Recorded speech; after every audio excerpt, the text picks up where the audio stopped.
নমস্কার সবাইকে। আপনারা কেমন আছেন? আশা করি ভালো আছেন। আমার চ্যানেলে আপনাদের স্বাগত। আজ আমি আপনাদের করে দেখাবো চিকেন দো পেঁয়াজা। প্রথমে আমি 800 গ্রাম চিকেন নিয়েছিলাম।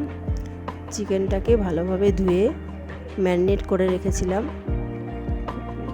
লবণ, হলুদ, কাশ্মীরি লঙ্কার গুঁড়ো, 2 চামচ সাদা তেল দিয়ে 20 মিনিট রেখে দিয়েছিলাম। এবার কড়াই বসিয়ে কড়াইটাকে ভালো করে গরম করে তেল দিয়ে, তেলটা ভালোভাবে গরম হয়ে গেলে এলাচ আর দারচিনি আর গোটা জিরে দিয়ে একটু নেড়ে নিয়ে আমি 4টে মিডিয়াম সাইজের পেঁয়াজ কুচিয়ে রেখেছিলাম, সেই পেঁয়াজগুলো দিয়ে একটু ভেজে নিলাম। পেঁয়াজটা ভালোভাবে ভাজা হলে আদা রসুন বাটাটা দিয়ে ভালো করে কষে নিলাম যাতে কাঁচা গন্ধটা না থাকে। তারপরে আস্তে আস্তে সব মশলা, লঙ্কার গুঁড়ো, ধনে গুঁড়ো, জিরে গুঁড়ো, হলুদ, লবণ সব মশলা দিয়ে ভালো করে কষিয়ে নিলাম যতক্ষণ তেলটা না বেরোলো। তেলটা বেরোলে এবার আমি কাঁচা লঙ্কা কুচিয়ে রেখেছিলাম, কাঁচা লঙ্কাগুলো দিয়ে দিলাম। দিয়ে একবার নেড়ে চেড়ে আবার টমেটো দিয়ে দিলাম।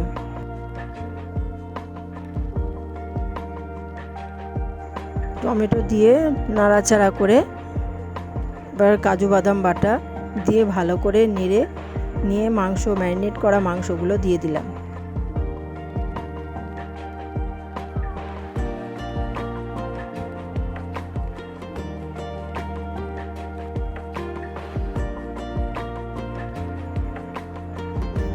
ভালো করে মাংসটা নেড়ে নিয়ে 10 মিনিট লো ফ্লেমে ঢাকা দিয়ে রেখে দিলাম।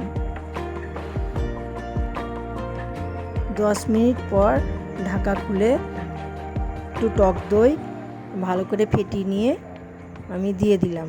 দিয়ে একটু নাড়াচাড়া করে আবার আমি লো ফ্লেমে ঢাকা দিয়ে রাখলাম।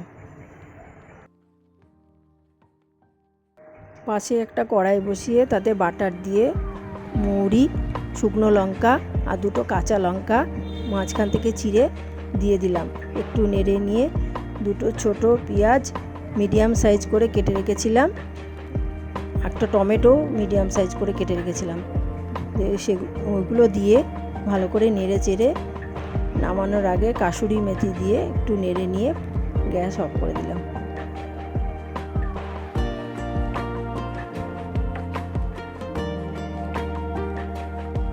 দশ মিনিট পর চিকেনের ঢাকাটা খুলে পাশে যেটা করে রেখেছিলাম পেঁয়াজ আর টমেটো সেটা দিয়ে দিলাম। ভালো করে নেড়ে চেড়ে একটু জল দিয়ে ভালো করে ফুটিয়ে নিলাম। শেষে গরম মশলা দিয়ে নামিয়ে নিলাম। তৈরি হয়ে গেল আমার চিকেন দো পেঁয়াজা। আপনারাও এইভাবে বানিয়ে নিতে পারেন বাড়িতে, খেতে খুব ভালো হবে।